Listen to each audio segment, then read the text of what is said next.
الحلوين عاملين ايه؟ يا رب تكونوا بخير. تعالوا بقى لعشاق الكريم كراميل. اول حاجه انا دول 3 معالق سكر. خلاص هحط عليهم حبه ميه كده صغيرين وابتدي ايه افتح عليهم النار اما اعمل ايه الخليط بتاعهم. هنا بقى بعد ما ولعت على السكر هنا بقى 5 بيضات عليهم حبه فانيليا. هنا بقى هناخد من السكر كده 4 معالق سكر.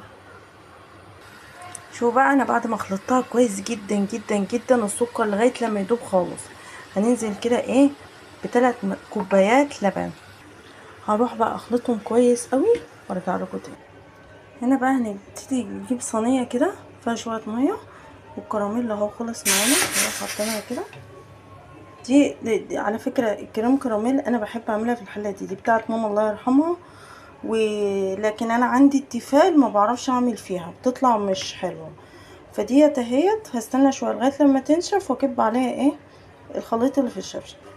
اهي هي كده نشفت. هبتدي بقى احط الخليط كده كيلو والقاب.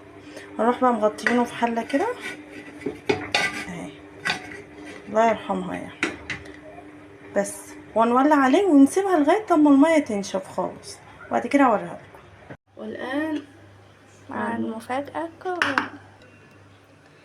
بسم الله بسم الله. الله تحفه. رايكم تحفه.